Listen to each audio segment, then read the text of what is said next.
Today we continue on in Proverbs chapter 6, looking at verses 30 through 33. And Solomon makes two comparisons of sin in these verses. He compares the sin of stealing with the sin of immorality. And he says in verse 30, right, quite plainly, men don't despise someone if he steals when he's hungry. But someone that decides to commit adultery or to be immoral, he says, lacks sense. They lack understanding. And then in verse 33, he says their shame will not be wiped away. They'll have a blot. What he's saying there is, someone that steals because they're hungry, we kind of understand. We don't excuse it and we expect them to make retribution for their sin if they're caught. We get that. But how many of us have bought food for somebody that's hungry? Yeah, raise your hand. I have. Gone up and bought the food for someone and given it. Maybe they were stealing from me. I don't know.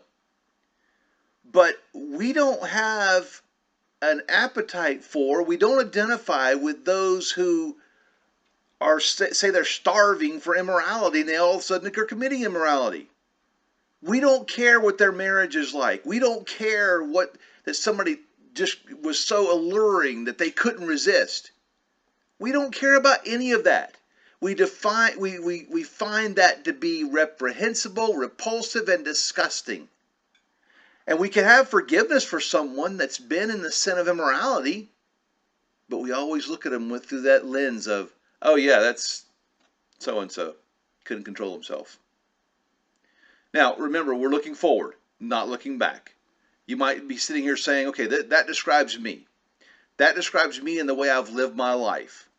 Well, what we're trying to do is avoid immorality on a go-forward basis. So we understand there's shame, there's a blot that comes with being immoral. It's just not something that we as a society or as people understand, whether believer or unbeliever. So how do we avoid falling into the traps of being immoral? First of all, settle in your heart how God feels about this sin and how man treats this sin. It is disgusting, it is just wrong, it's reprehensible, and it's repulsive. Second, once you've realized that, you need to daily ask God to keep you from the temptations that come with being immoral. Ask Him to show you where the traps are and help you avoid the traps.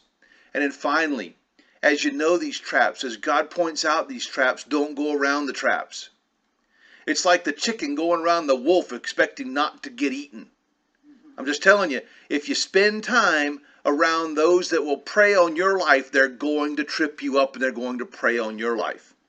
So, realize that it is a sin, that immorality is a sin. Ask God to help you avoid the traps of immorality, and then keep yourself as far away from the traps as you can. This is one you need to share. If you want to read the whole devotional, go to the link at the bottom of the page, and we'll see you tomorrow.